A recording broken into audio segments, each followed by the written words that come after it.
Well, it looks like we're live. Let me make sure I have all the volumes down on this so I don't get interrupted by myself. Hello, everyone. Good to see you today. It's a beautiful day here in the Phoenix area, nice and warm. Probably about 100 degrees already. It hasn't even reached summer yet. I will greet some of those in the house. Good to see Tracy and Scrub. Always good to see the Scrub. Dory Grace, Damien. Let's see who else. Sheena Smith. Good to see Sheena. Just giving it up for the moderators here. Shannon. I think I saw Shannon somewhere. Victoria Cunningham, Allison Cooper, Amy Miller. Good to see you all. Hello. Is everyone in a good mood today? I am. So why not you? Come on. So, interesting title, huh? Certainly, I'm sure has garnered some attention, but it's actually a real question, and we'll get to that as we allow people to flow into the room here. I'm going to cover a bunch of different areas. Good to see Hope ENG. Good to see you there. Helen Hahn, Len McGraw, Girl with No Name Spooner, Gary Babcock, MC Hammer. Good to see you, MC. Do a move. Do a move, MC. Hola, Tim Larson, Anonymous, question mark, question mark, question mark, question mark, question mark, question mark. Brian W., Donna Keys, Minnie Ice, Ryan Lewis, Shirley Graham, Crystal Luna, Michael Murphy, Truth Seeker, 1961. All right, all right, all right. So this is an interesting topic because, and I just want to say that, and also I will always give accolades to Melia where our conversations where she asks a question. Good to see Wisdom's Wildcard. Great video, Wisdom's Wildcard. Loved it. Thank you very much. When, you know, this is why I love Melia is that she asks these incredible questions. And it's because the reason why she asks these questions is because they're questions that she asked herself for herself. And what we were talking about today is that I recognized that if you want to truly know the truth, as I've always said, you know, this is just a different way of saying it. And I've gotten a tremendous amount of grief for it. When I say empty your cup, well, what that really means is first admitting that you're wrong. Even if you don't know if you're wrong, just admitting that you're wrong and dealing with the consequences. Once you accept the consequences of being wrong, then and only then can you begin at the beginning again. And so we were discussing what Jesus meant when he said, you must be born again. So let me read this for a second, and I'm going to show it to you while I'm reading it.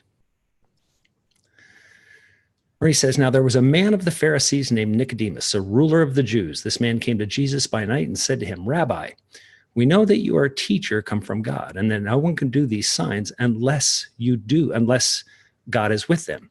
And Jesus answered him, truly, truly, I say to you, unless one is born again, he cannot see the kingdom of God. And Nicodemus said to him, how can a man be born when he is old? Can he enter a second time into his mother's womb and be born? And Jesus answered, truly, truly, I say to you, unless one is born of water and spirit, he cannot enter the kingdom of God. That which is born of the flesh is flesh, separating flesh from born of water and spirit, right? So that which is born of flesh is flesh. That which is born of the spirit is spirit. Do not marvel that I said to you, you must be born again. The wind blows where it wishes, and you hear its sound, but you do not know where it comes from or where it goes. So it is with everyone who is born in and of the Spirit. So, what does that mean? Well, this is what I'm talking about. So once you have basically climbed back into the womb, now what that means when I say empty your cup is be born again. Being born again means you are starting from scratch. When a baby is born, it knows nothing except what's in it, spirit. And then it begins learning the things and it begins discerning with the spirit that is within that child. And this is why parents enforce beliefs in their children, because they're trying to get them to accept the world as it is, not as it should be. That goes to the statement, on earth as it is in heaven. So what we as parents have done is we've created a situation where it's you're being born on earth as it is on earth. Heaven's got nothing to do with it. So with that said, climbing back into your mother's womb, which is what he said, born of the flesh. Flesh is flesh, but spirit is spirit. And he relates that to the water. The majority of your flesh is flesh, this body, but actually the majority of what makes you up is water. So water and spirit. Now keep in mind that all water on earth that has been here, there is no new water. So the water that was in the blood of Moses and David and Solomon and everybody else runs through your veins too, because there is no such thing as water not returning to the whole of the factor. There are parts per billion, or maybe trillions, of everybody's blood that is back into the water. The water always returns, it recycles. It is a contained system. So with that means that you have the knowledge and wisdom somewhere buried inside you, and that you've been taught perception to perceive. Now, the discussion that Melia and I were having today says when it's speaking of judging your brother, why talk about the speck in your brother's eye when you have a log in your own? So visualize this for a minute. And this is what I love about our discussions. The way that Melia described it, she said, that's a log. It looks like a log in your eye because far away, it turns into a smaller point at a dot. So the statement of why judge the speck in your brother's eye when you have a log in your own? If you remove the log from your eye, then you'll see to remove the speck from your brother's eye. The reality is when you remove the log from your own, you'll recognize that the speck in your brother's eye was the log that was in yours. You were just seeing it from that perspective. Interesting, isn't it? So with that said, and I'm not paying attention to chat right at this moment, but the question then arose, well, interesting, if Jesus, if Christians today believe that you must be saved by Jesus and that you must accept Jesus into your heart, well, that means that everybody before Jesus is in hell. All of them. David, Solomon, Aaron, and Moses. They didn't know Jesus, right? How can they accept Jesus, a man, thousands of years later, if he hadn't come yet? Well, this now proves my point, that the Spirit of Christ has nothing to do with a man, which is what Christ was telling you. Now listen up. You've heard me say many times, just like Christ said, when they say that Jesus is over there, or that I'm over there, or I'm over there, don't believe them. Don't go, for the kingdom is within you. That kingdom is Christ, because he sits at the right hand of the Father. So you ask all Christians that you know, since Moses could not accept Jesus into his heart, ask him if he's in hell then, and let them ponder that question for a little bit. Now, somebody had mentioned, did Moses have horns? Did Moses have horns? Well, let me go to Google here. Let me share my screen so you can see this.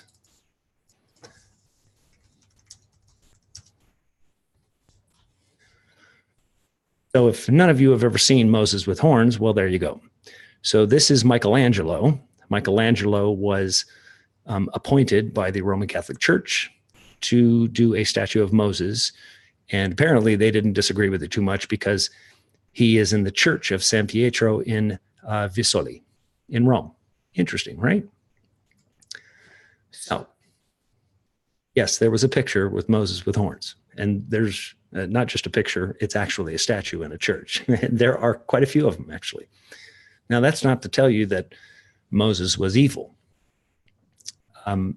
But Moses was contending with what everybody has contended with, what you contend with, that you're listening to one spirit or the other.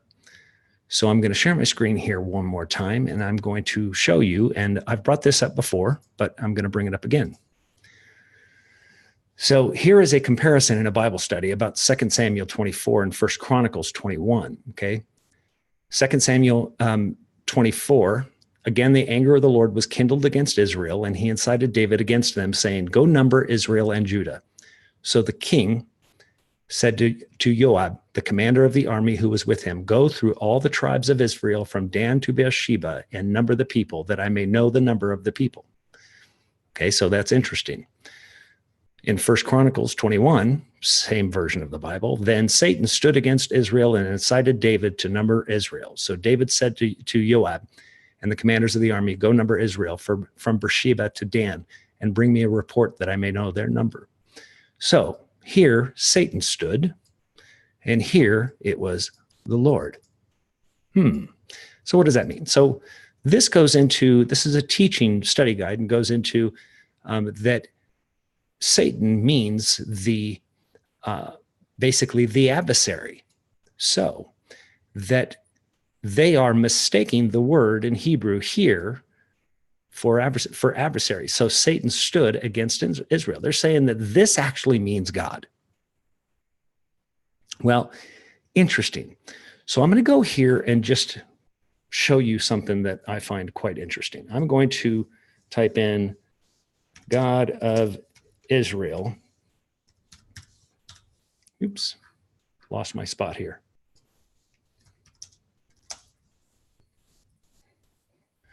This is in Gematria Calculator at gematrix.org.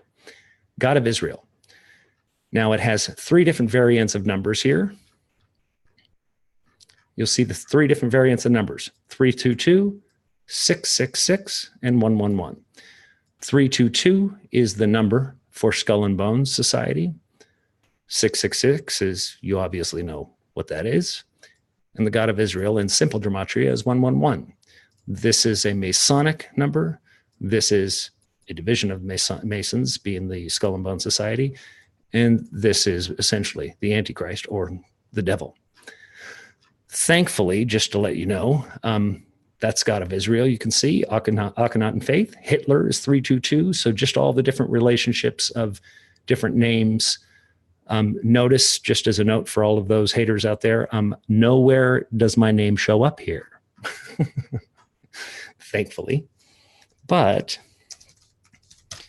apparently people have wondered about it. So 331, interesting. And 102. Interesting enough, there's 580 searches of my name within this. So people are trying to figure out who I am. So I'm not a tarot card. I do like Red Bull, which is kind of crazy. You can choose gematria as, it's basically tarot cards, right? So it's what you believe is what you believe. But there's quite a bit of code to it, because obviously we all know that we live in a matrix and this is a program. So to a degree, it will give you some insight into that program.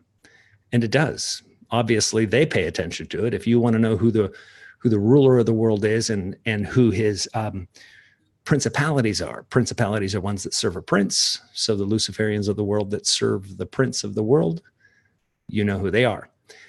Now, as I was saying, that it's very interesting to forget what you know or what you think you know. As I said, it's critically important that you disavow all that you think that you know. You get rid of it. You get rid of it, even if you think you might be right about it. But you disavow it. So then what takes place is a process takes place. So I was using this morning when talking with Melia about the sky, the color of the sky. I say, is the sky blue? I throw that out and go, I'm wrong. It's not blue. And then you battle with that. But then I come to, as I said, I become comfortable. I accept the conclusion that it's not blue. And once I can accept the conclusion that it's not blue, well, then I begin to go through a process where I delve into myself and I go, well, why isn't it blue? I see that it's blue. Okay, well, I perceive that it's blue. Now, pay attention here because this is important. As every one of you, if you're following this channel and you're watching these videos, you're trying to find the truth. I'm explaining to you how you arrive at it. Not just because somebody showed it to you in a video, but how you literally arrive at it so you know it. You don't believe it, you know it. So long ago, I came to that conclusion that the sky wasn't blue. I only perceived it to be blue. And then I understood, well, why is it blue? Because if you saw a picture from a satellite, just as whether you believe satellites are real or not, let's not go there. But if you saw a picture from a satellite, you wouldn't see a blue sky wrapped around the globe. You see a black sky wrapped around the globe.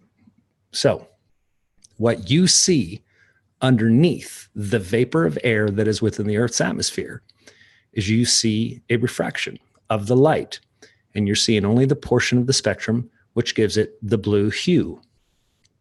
Hue as in light, or hue man, light man. So with that illusion that the sky is blue, it's really not blue, but you're seeing it or you're perceiving it as being blue, the perception of the log in the eye. Once you can remove the perception and get to the truth, well, there's a different story there. And that little understanding of the sky being blue led me into finding out, well, why do we have vapor? Why do we have water in the atmosphere of the Earth? And then we got into understanding the Sumerian texts and understanding that just like it speaks in the Old Testament of the Bible, there was no rain, that dew lied on it, even in Genesis. There was no rain, dew lied on the earth. So the earth itself would expel the water. The water didn't come from the atmosphere down. Something changed. The earth was impacted.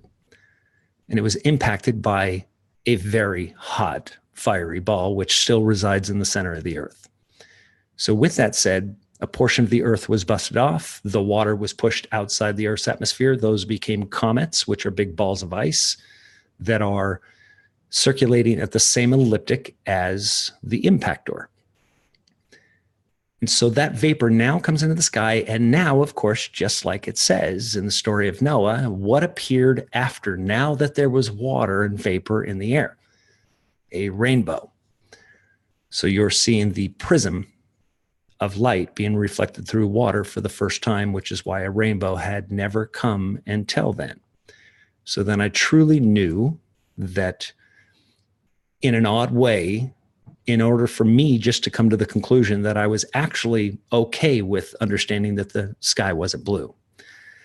So Shockwave says, nope, Derek, Shockwave, you can go about however you arrive at the truth that you understand and that you know. It doesn't matter whether you disagree with me, and it shouldn't matter to you either. It shouldn't matter to any of you. You can have your own understanding of what the truth is, because here is our biggest problem in this world, is that we are singular-minded. We are singular-minded. We think a single statement means a single thing. So, Christ in me, Christ in you. This is the problem with making Christ in Jesus Christ exclusively. This is our problem, that Christ can be in me, and Christ can be in you, and Christ can be in him, non-exclusively, which is what he explained. So in his high priestly prayer, as I've said many times, he prayed that you would have exactly what he has, the Father in him, he in the Father, and he wanted us to have exactly what he had. So stop thinking about a single truth to a single statement. There are multiple layers to the truth, and there are multiple variations of the truth. Remember, just as scripture says, when it's telling the truth, is there is nothing new under the sun. So everything is cyclical. There is nothing new under the sun. The book of Revelation has already happened once before. This is what John was writing about from the island of Patmos. When he was writing Revelation, he was writing what he was seeing, what was taking place within the empires. But in doing so, he was writing because he understood that it would happen again and again. A program is cyclical, and we live in that program. So with that said, what Melia and I have been, and the reason why we haven't come, as I've said, to you with the information that we've been discovering about Zionism and where it is, imagine how deep this is going. It isn't a rabbit hole. It's actually a factually based study of what is going on. We are researching literature at a depth that that I never thought that we would be able to do. The transfer agreement, if you don't know what that is, get familiar with it. The transfer agreement. Imagine this as we start to understand who the Jews truly are, who the real ones and who the fake ones are, and what Zionism is all about, and who drives and runs and owns it. As I said, Chabad.org, they all follow the God of Israel. And as I just showed you, they're quite familiar with gematria, particularly the Hebrew gematria, which shows that the God of Israel is 666. They don't have an issue with that. So understand that you can't castigate all Jews because, quite honestly, there's an organization, the American Jewish Congress here in the United States, which is the largest group of organized Jews in this country, an organization of Jews in this country who adamantly oppose the state of Israel and Zionism. They're just a small portion of the Jews around the world that adamantly oppose Zionism and the state of Israel, according to Scripture. They do not believe it's supposed to happen. They do not believe that they're supposed to have a state. Now, the tiniest group, the most powerful group of so-called Jews, are the very wealthiest, and they go back quite a long way. And obviously, many of you already know that this goes back all the way to the Khazars and even before that, because Christ was always already dealing with the same people. That's why he said that their father was Satan. So the Pharisees and the Sadducees, they weren't real Jews. So understand this, that when you begin to get into the depth of the studies that we're studying, and we want to be able to bring it all to you, it's not going to be in one video, that's for sure. There's a lot of information. But understand this, that when you begin to understand that, and this is a very difficult thing for Jews or Zionists in the world that aren't really familiar. Most of them don't even know the true history of it. But think about this for a second, that without the Holocaust, the state of Israel right now wouldn't even exist. Did you hear me? That's the type of thing that we're going to be disclosing, that the Holocaust was the case for Israel, and that Jews were being sold by Jews. They separated them. Who was going to go to the gas chambers and who wasn't, and who was going to go in a transfer agreement that was made to establish the state of Israel in Palestine. And as we get into this, to understand who the true Zionists of the world are, it's kind of amazing to be called an anti-Semite because you support Palestine when the Palestinians are actually Semites. So this is where this is going to get incredibly complicated, and all of the details and the history is actually there and documented. But to find out, when you've heard people say that Hitler was a Rothschild, quite true. And it was a Rothschild who had designed and established the transfer agreement and others. Now, that transfer agreement, as I said, is what allowed and forced the United States to get involved. Because, you know, you've heard me say many times that the United States was Babylon. And it is. But it's really got a name before Babylon of who the United States is. Because we are beholden to Zionism and Israel from a political standpoint. Not that all Jews, in fact, many, many ultra-Orthodox Jews, as I said, disagree with Zionism and disagree with the state of Israel at all. At all. They do not believe that they should have one. And they base it all on Scripture, and their Scripture is correct. Now, there are a multitude of Christian pastors and Christian theologians that are awakening to this fact. And in fact, I'm going to try to get this pastor on who was in Florida and now resides in Montana. For 35 years, he preached a Zionist doctrine and established a huge ministry based on that, and basically arrived at this new awakening. But here's the reality. People are awakening to a portion of this where they're throwing out what they believed in the Old Testament. And this pastor has admitted that he was not just an error, but an egregious error, and that all of Christianity, with regards to what they believe about Israel and what they believe about the Old Testament, is a massive error. And it is. So this is where they're receiving these at different paces and different speeds. So they've thrown out the Old Testament and brought it back in again. Just as I said, throw it out, be born again. They've done that. Now they need to do it with the New Testament as well. And once they do, they're going to see everything that they hadn't seen before. Now, many of these people haven't seen my videos, and if they have, and they haven't come to the conclusions on the New Testament as I've been teaching here, then they'll probably find it blasphemous. But I promise you, the awakening is going to continue, and they will see it. Because once they've learned to throw out what they thought they believed, even if they haven't, they don't know exactly why they should throw it out, then they'll be that much more willing to throw it out and re-listen. And more importantly, toss out Paul. Toss him out, throw him out. Paul is absolutely the deceiver, and he was there to establish and re-rein in the movement of Christians that were establishing themselves, because clearly the Romans couldn't continue feeding Christians to the lions for too long. So, as I said, the United States isn't necessarily Babylon itself, but it certainly is the whore of Babylon. And it's doing its works. Now, I'm going to share something here very quickly because I want you all to watch it if you get a chance. And it's a video by High Impact Flicks. Now, this is a story, if you haven't seen this, and many of you already have, this is about pushing for vaccinations. So NBC has done a story about pushing for vaccinations, right? It says, nurse battles vaccine myths as measles outbreak hits 550 cases. And they have this picture of this baby with measles. Now, you'll also recognize that in the times of Israel, toddler dies of measles in Jerusalem in the first such incident in 15 years.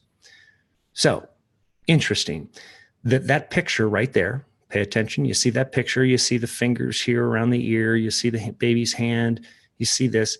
If you know what stock footage is where you can go and buy stock video, or you can buy stock pictures to add into your business presentations or in your videos or what have you, and you pay for them.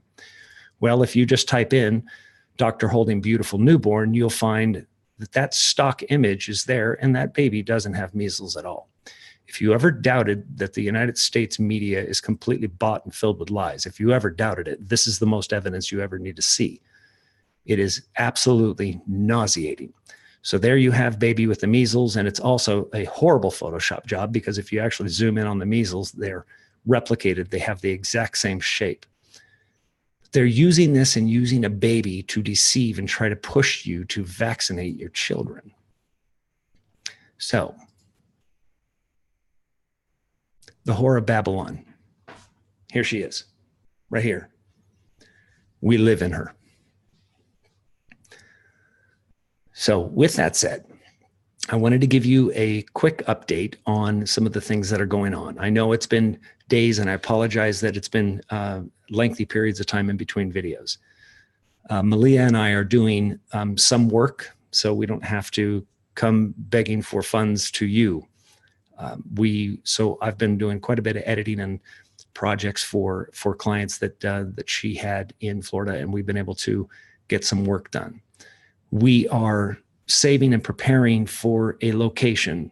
I'm gonna be vague about this because I get attacked. And if all of you don't know, Diamond at Oppenheimer Ranch had somebody that from YouTube that thought he was holding his wife hostage at their property, and came up and attacked him on his property. So because his location is known, he's okay, thankfully. And I believe that Diamond put a whooping on him. But I had a conversation with Diamond, and I would like to bring him on the show and hear all about the adventure. He told me you should hear about it. But this is the kind of thing that you have to be concerned about, that there are people out there, obviously, that don't like what I say. There have been people that have said that Melia is being held against her will and that I'm holding her. I mean, just craziness, just nuts. So I have to be cautious about what I disclose, but I promise you that the money that is donated is going towards specifically this new place. And that place will involve you and people that we can bring there. On another note, we are also putting together a few-day conference, a gathering here in the Phoenix area at a very public location for good reason. It'll be at a conference center hotel, so people can actually fly in right here to Phoenix and stay in the hotel. And it'll be primarily a couple days of different sessions that are very specific. So some days will be the males with myself, and no females, and the females will be with Melia and doing specific studies and understanding, and then switching where the males are now listening to Melia and the females are listening to myself. So it would be, to a portion of it, somewhat of a couples or relationship retreat. And then the next day will be an in-depth study of some of the things that we're talking about and disclosure of these future plans that we're discussing and that I've been talking about. So we're going to limit the seating at this location here, and those that have donated already will get first shot at coming because it will be limited. I want to just be able to focus on the people that are there and have the ability to actually have a conversation with everyone and to not be too many. So the cost of this, just going to call it a 2-day retreat, will not be a profiteering. It's not a profiteering setup. We're just trying to make sure that we have the ability to have conversations. We have Zoom conferences with people and discuss things with people that we've met that have requested it, need help. And so we do that. And obviously we don't charge for that. So the same would apply here. The difference is the only costs associated per person would go to the renting of the conference room, the equipment in the conference room, and obviously if you're staying in the hotel, which we will negotiate with the hotel special pricing for everybody that is willing to stay. So we would all be staying there, eating together. It's basically probably 2, possibly 3 days of a very intimate gathering of wonderful people and terrific fellowship. So, as I said, it will be first to those that have already contributed to the ministry itself. So I will go through the people that have contributed through PayPal and make sure that I gather all of those emails. First of all, we're still in the process of unpacking essentially here and getting established, and at the same time doing some work and making plans for the future. So our schedules are quite occupied. Now, if anybody's wondering why I'm talking so quietly, hopefully you can hear me. It's because Melia didn't sleep very well last night, and she's asleep upstairs. So I'm trying to be very quiet and not disturb her. But we are, yes, Hermetic Truth says Jews killing Jews. You can bet on that. And it's going to be more disturbing than you can imagine. It's once you get to understand the full truth of all of it, it's terrible. I'll go into chat now and see if I can pull out any questions that anybody has. Mama Chaos says, research Diatomaceous earth to get rid of parasites in pets and humans. Yes, Diatomaceous earth is amazing around your garden. Drink it, mix it in water, make sure you get the food grade. It's incredibly powerful stuff. If you look at it microscopically, it's like little shells. It's coral. It's microscopic coral. And I see Wits is trying to get a hold of me. So Wits channel, email me, dbros@gmail.com, and I'll give you a call. DeForest Skywalker, what about Refinement Center? That's what I'm speaking about as far as what we're still raising money for. And it obviously has to be put together in such a way that it'll be comfortable for people. There will be some discomfort. That's why we want to make it as comfortable as possible, because the emotional and spiritual discomfort going through refinement is quite difficult. So let me try to get to some other questions here.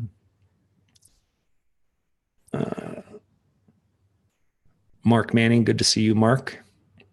Mr. Bone Jangles, good to see Bone Jangles. Angela Davis, good to see you. Rick Harris, good to see you. Hermetic Truth, hope everything's going well out there, Rick. Isabel Sanchez, Refined by Fire, good to see you, Isabel. Crystal Light 7, Derek, do you feel kids should get the vaccines? My youngest hasn't had 6 or 7, and I refuse to finish them as of now. Your thoughts are appreciated. Let me put it this way. If I were to have kids today, I would not vaccinate them. I'll tell you what I would do. I don't want to tell you what to do. I'm just telling you what I would do. Let's see. Yes, the things that are in vaccines are terrible. And the reality is, you know, it's ironic that people will say, you know, you should vaccinate your kids. It's dangerous. You put everybody else at risk. Well, why would I put you at risk for measles? Your kid's at risk for measles. If you vaccinated your kids against measles and I didn't, and my kid gets the measles, well, then what do you have to worry about? Your kid is vaccinated. Ding, ding, ding. Olga says, Derek, are you going to videotape the conference for those of us who cannot attend? I will, for some of it, for the specific lessons. Obviously, I don't want to put other people on video that don't necessarily want to. Yes, any lectures or anything's given, I will definitely video those and we will put those up.